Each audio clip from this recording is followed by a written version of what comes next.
And I was having a big grieving earlier than that last week on the parts of me who were so happy to create resources for people that could be done on their own time, and I give them to my clients as resources to have access to. And it's not that they're going completely away, you just probably won't be able to find them as easily on the internet, and brand new things are coming through.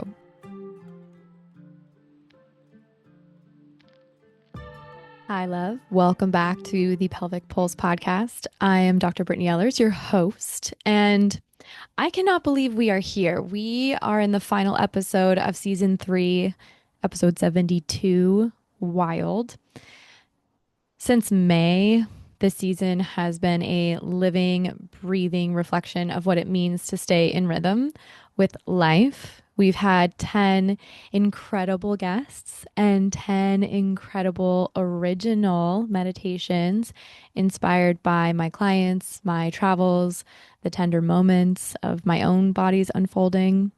4 of those meditations were made even more magical with my friend Julia's soundscapes. And together they've formed such a meaningful soundtrack to this chapter of my life and of this journey and of the Pelvic Pulse podcast. So today, to round out this season and this year, kind of for, yeah, the podcast, we might go on pause for a little bit. I just wanted to drop in with you and go through a lot of points in my luteal phase, so bear with me. No guest, no script, just a bunch of talking points I'm looking at over here so I don't miss a beat.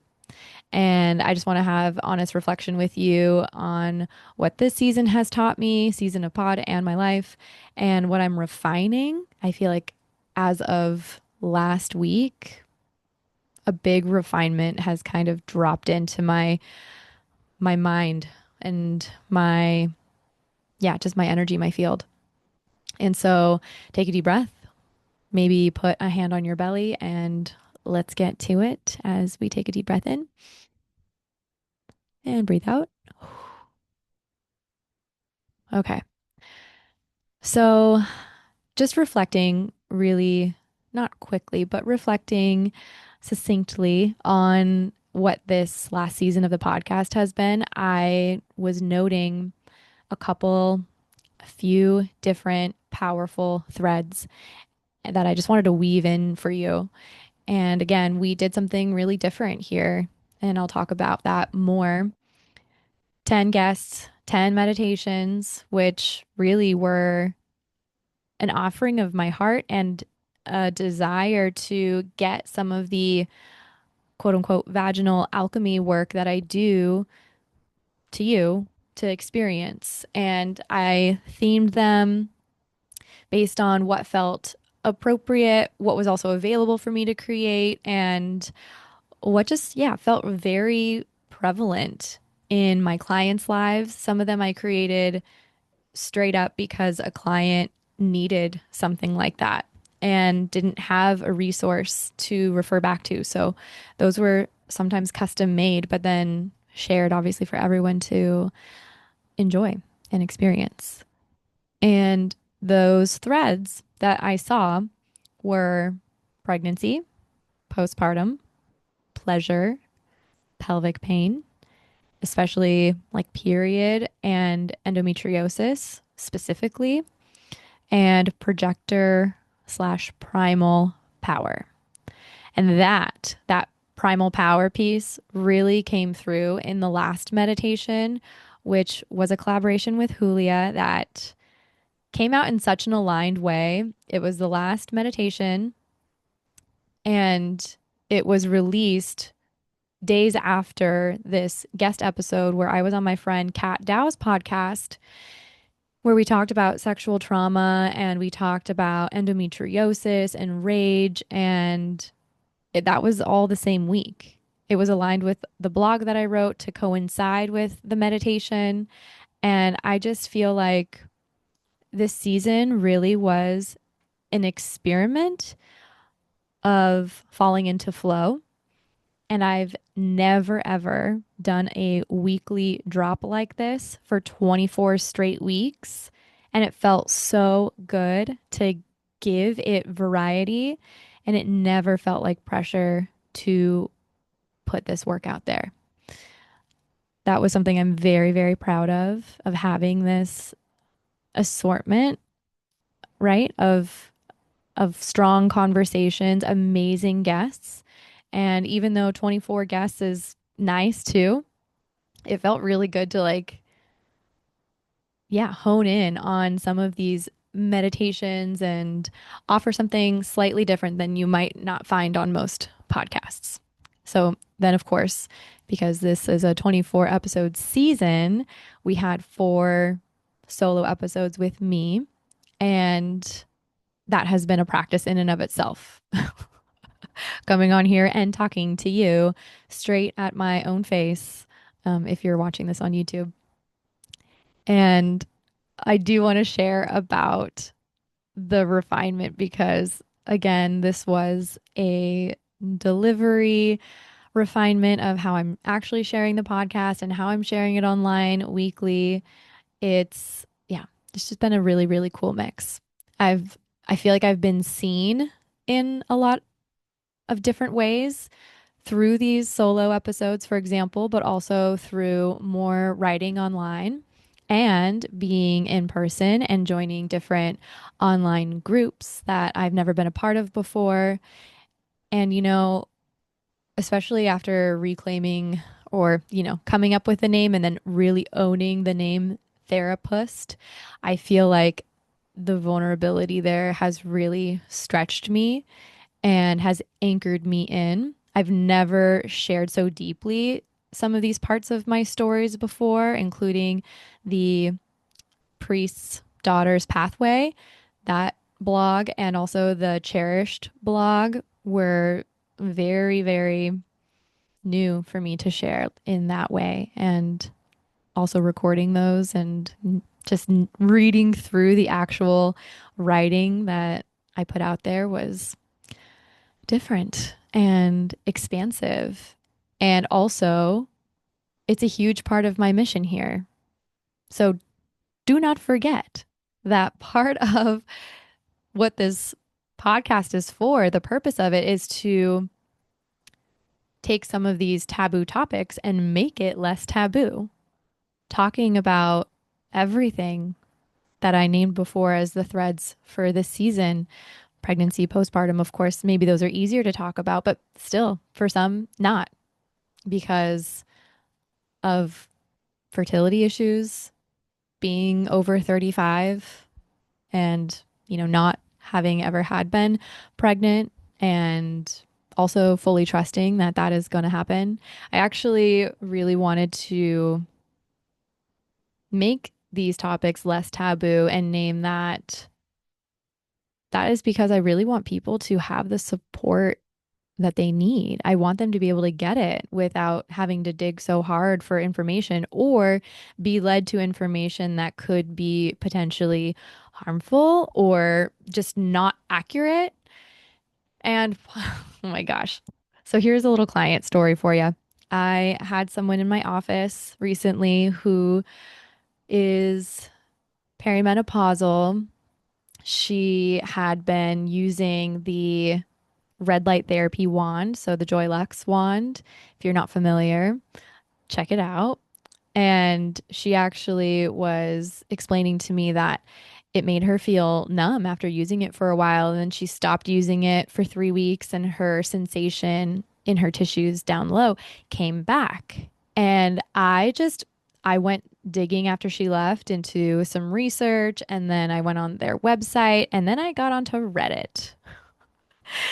And oh my gosh, I was reading about how all of these women were experiencing all kinds of different symptoms, which of course could be because of that lack of estrogen in their vaginal tissues and their vulvar tissues, and experiencing pain, dryness, right? Issues with penetration and also urinary issues. And I will say that some of them were talking about having UTI like sensations and feeling the urge to have to go to the bathroom all the time. And I was like, that's interesting because something I'm really proud about for myself in my own personal embodiment journey was the fact that I have healed from that kind of pain before and that pressure of feeling like I have to go to the bathroom every 2 minutes. And it felt like a UTI. And I experienced that twice in my life. And each time it was tied to not the hormonal fluctuations of my body, it was tied to stress I was experiencing in my life and being burnt out and needing to have difficult conversations. And I did carry a general sense of tension in my pelvic floor and not in the good way, not in the good, like this is good tone and structure and support kind of a way. It felt like my body was very rigid and I've healed that. I've been not experiencing any of that for the last, ooh, 6 years. And I've done a lot of reclaiming of my pleasure and my desires within my relationship, which I wrote about and cherished. And I have cultivated a pain free cycle, regular ovulation, and ruby red blood that I know is healthy. I feel like my cycle since I turned 35, which was in April, my periods, or I should say my menstrual cycle has kind of like small accordioned. Some months it's 30 days, some months it's 27 days. And that's okay with me because I have all these other signs in my month that I know and I trust my body will find its way again if it gets off track.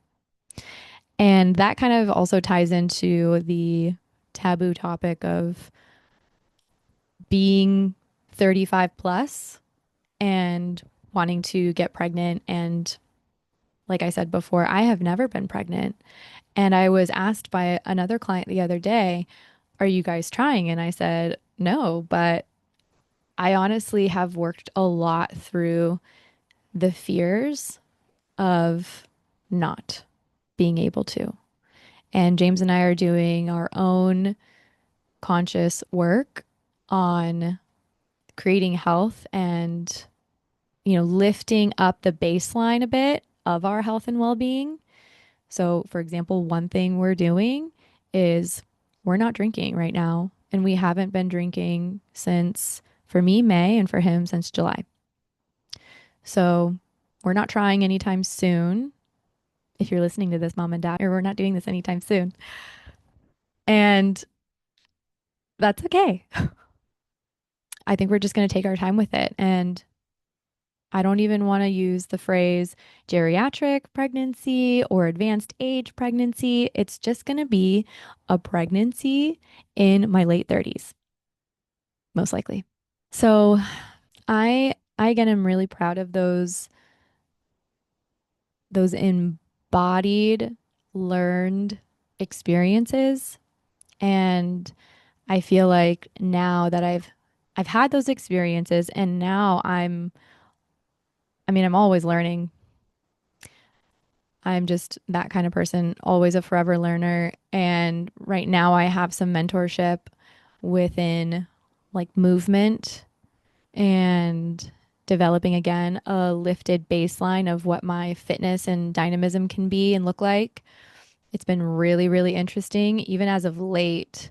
I'm in the grad group now with Connor Milstein, and in his ISO programming, after 6 months of being in the all levels program, you get into the grad group, and it's a lot more dynamic. It's a lot more explosive work. And I'm noticing these certain fears with one particular movement, and it's a reverse sit up where you roll onto your back, you get your legs up above your hips, and you come back up, right, through your center.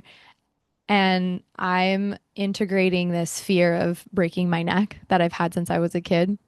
That's really, really interesting. But also, what I'm learning through him is this fuller body integration, including my pelvic floor, connected from my feet all the way up the chain into the crown of my head and beyond, as if my energy is extending beyond that.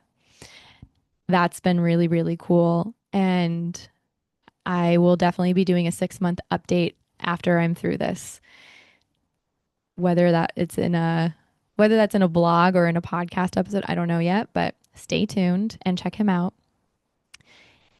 Sam Zagar has been a really integral part of this season. She was a guest on the podcast, and I was a guest on her podcast. And she's also a projector, another mother. And I learned from her for 10 weeks on developing my differentiation as a projector. And so that was also very, very inspiring and connected me to some amazing humans across the world. Some I got to meet in person, and some I still would love to meet in person soon. But this actually, this has me tapped back into the gifts I have to share with people, what I would love to open up for everyone. And one of those aspects of my chart is gate 27.2, and that's the gate of caring. It's the nourishing gate. And when it's paired with the second line, there's a naturalness to that. And it does feel like a natural gift to be able to care for someone, whether that's in person or online. And I'm also noting that through my own, whatever, if you want to call them the four transformations, if you're familiar with design, you can look at it through that. But in general, I feel like it's really difficult to name how I will tune into someone and feel them and then work with the energy and allow for some sort of alchemization or transformation, even if it's a small one or considered small to them or even considered small to me, or more of a life changing one where it completely unraveled some aspect of their history or their past, their life. So that's been really, really cool to even witness someone's release, whether that was through an exhale, a cry, or all of a sudden able to move or have a bowel movement, for example, or experience pain free sex. It's been, yeah, very cool. What I've noticed though in my practice is the need for hands on versus a lot of hands in. And that could be for any body. Even with my clients that are online, I am leaning into teaching them abdominal massage for themselves. I think it's such an underrated gift to be able to give yourself. A lot of people slather on belly oil and lotion, and yet they don't even work with their tissue on a deeper level there. And just based on everything that's happening in the world and even in my own self, I am so sick of being on my phone. I'm so sick of social media. I have a very small tolerance for it. And my screens, oh my gosh, it's like kind of a bummer that I have to be on my screen for majority of some of these days. And I I know that with whatever everyone else is consuming, it's leaving them feeling very disoriented, anxious, completely out of their bodies, unanchored. And so I've been doing a little bit more craniosacral on those who know that I do that. And yeah, anyone who signs up for a pelvic session with me, I'll throw it in there too and say, hey, if like you don't want to do an internal thing today, that's totally fine. Like there's always this option to do hands on, but not hands in. That's maybe even not physical therapy, manual massage. It's more of an energetic and nervous system nourishing experience and can help you move through some of these physical tensions still. And I think that is what everyone needs. Because after they walk off the table and into the day, it's like they are a completely different person. They might walk away a little tired and like ready for bed, but that's because that they're in a parasympathetic nervous system state, and they all end up feeling more grounded, more at peace, more in tune with themselves. They can name what they need. So it's a very special practice. It's a very special opportunity. And I don't know if a lot of people know that it's available and it's an option. If you're part of my email newsletter, you already know that there's a special that I'm running this month just so that I can have people experience it. I want it to kind of be a no-brainer. So if you're not on the newsletter, go ahead and sign up for that. BrittneyEllers.com /subscribe, or you can just scroll to the bottom of my homepage and it's at the bottom. And okay, so let's talk a little bit about the other kind of refinement happening on the back end.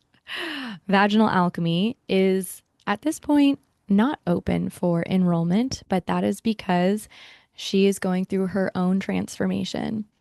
And I still envision vaginal alchemy being the signature course, the signature experience for anyone who wants to really come alive in their body and inhabit their pelvic space and grow in their capacity for pleasure and their own power.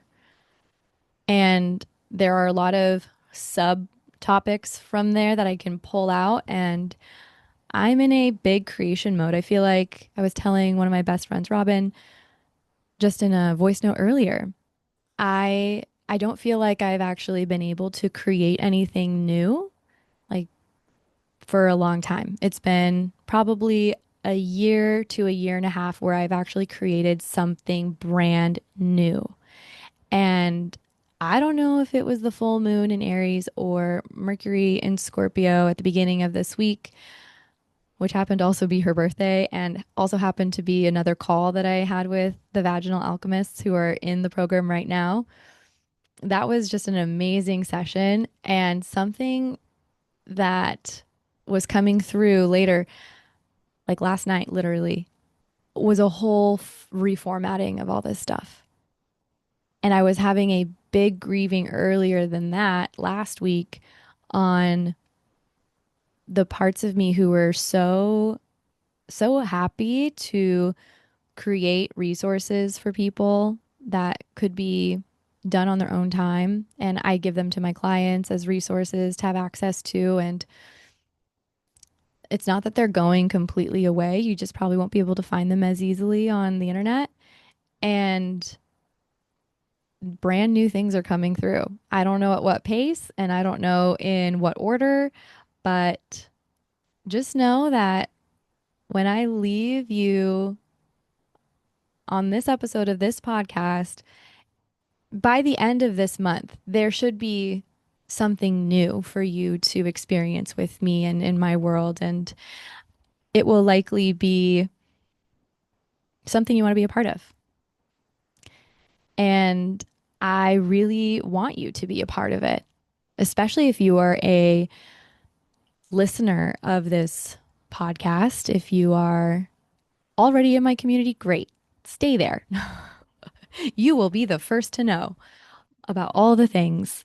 But yeah, if you are someone who isn't yet a part of this community and you're not on my email list, I'll tell you something for real, for real. I listened to an episode about this, a podcast episode, random, a business one, about a woman who left social media 4 years ago and her business exploded, which is super cool. I mean, I don't necessarily envision leaving social media to make my business explode and to make this podcast explode, but I would leave it for like what I was mentioning earlier, how sick of the screen I am and how sick of being in some fake-ish world, and I want to be in the real world with my people. Like I don't spend social media time posting or anything like that usually on the weekends because I'm with my people. I'm with my family, I'm with my friends, I'm with James, and it's exactly how I want to live my life. So why isn't that happening during the week? I don't know, but who knows? There could be a way where the only thing that ends up getting shared on social would be clips of this podcast. So I don't know. That's just something I'm playing with and thinking about, and there are no certain answers. But if you for sure want to be in the know with what's coming, which oh my God, you guys, I can already tell it's gonna be so good. It's I think it's gonna be so good. And it's gonna be specific and transformative. And I think it's just going to call in the right people that I know I can help and that I know will not feel, not that this work is always overwhelming, but I get that it can be overwhelming. But the ones who are just like ready to step in and you're just going to want to take action, it's going to be so good. Yeah, that is what actually feels super alive for me right now is kind of pausing on the output creatively for this podcast. I'll probably come back in 2026 and we'll see what that format looks like. But if you did like this format of 10 guests and or 10 meditations and then the solos, I would love to know if you could shoot me an email or even better, leave a comment wherever you're listening, or leave a review on what it is your takeaways were from this season, from me, if there's anything you're specifically wanting to learn about, if there are any guests you want me to specifically have on. You know, it's kind of funny. The first time it's been two times where I've taken on guests, or three times. I've taken on guests who I didn't know from before at all and randomly just got an email and felt the invite, felt the pull, felt the recognition, true projector style, and had them on the podcast. I feel like that's starting to come through a lot more, so I'm having to be very discerning, which is again very second line. And I just want to know who you want me to talk to. If there's anyone you want me to go back and talk to again and dive deeper into certain topics, please let me know. Like I thrive on these rich conversations and I want you to thrive from these rich conversations. And I want to know if they're helping you or not. Not necessarily seeking validation, but I definitely don't want to feel like I'm talking into an empty chamber. And I want to know you're there. So please let me know by either again leaving a comment if there's a comment section, or leaving a review, or just sending me a private email, hello@wearebeingbetter.com. Okay. Thank you so much for being here. Thank you for listening, for learning, for feeling and pulsing with me through this season of the Pelvic Pulse podcast. Again, this space couldn't exist without you as a listener. And I mean that really, really deeply. And I say that also knowing like I am a podcast listener. I love podcasts and I will leave a comment. I will leave a like. I will leave a review if I feel really, really inspired. And I do that. So every message you share with me, every share that you offer to loved ones in your life, like that all ends up like rippling back through our community and through our own systems. And yeah, I just want to say how much I appreciate that if you are someone who does it without me asking you. If you do want to stay close to what's coming next, knowing that these podcast episodes will be on pause for a sec, you can join my email list at brittneyellers.com/subscribe. Brittney is spelled BrittneyEllers.com/subscribe. Or you can just scroll to the bottom of my homepage, brittneyellers.com. And that's where I share new workshops, new freebies, all the updates, and definitely some insights and definitely discounts. So, Again, I'm so grateful for the season. I'm so grateful for you, for this refinement, this burning down the house potentially and rising from the ashes, the release, the return. So until next time, keep pulsing. May your pulse be soft, strong, and totally true to you. Bye. Thanks for listening and putting your finger on the Pelvic Pulse podcast. I'm Brittney Ellers. This episode's music was created by Jess Tech. If you enjoyed this conversation, I'd love for you to follow the show on Spotify, Apple, or wherever you listen. Just tap that follow button. And if this episode resonated, share it with someone who needs to hear it. That is how this work ripples outward. If you're new to my world or want to deepen your connection to your pelvic health, I have a gift for you. Visit the link in the show notes to explore my free resources. Whether you're curious, healing, or reclaiming this sacred space, this is a beautiful place to begin. And if something stirred in you today, if you felt a spark of remembrance or a readiness to go deeper, then I'd love to invite you to join the waitlist for Vaginal Alchemy Reloaded. This is my signature journey for women who want to not just heal, but alchemize their relationship with their pleasure, their pelvic space, and their power. It's deep, layered, and held in sisterhood. If you've been thinking about it, now is the time. Anyone on the waitlist will be the first to know when the doors open again. Soon, I promise. And if you're not quite ready to commit to even that, you can start with one of my free guides, the Arousal Anatomy Adventure, a guided mapping session of your arousal network that gives you a taste of the depth and embodiment we move through inside the alchemy. It's experiential, intimate, and reverent. You can learn more about both by heading to the show notes. Trust your timing, but don't ignore your knowing. I'll see you in the next episode.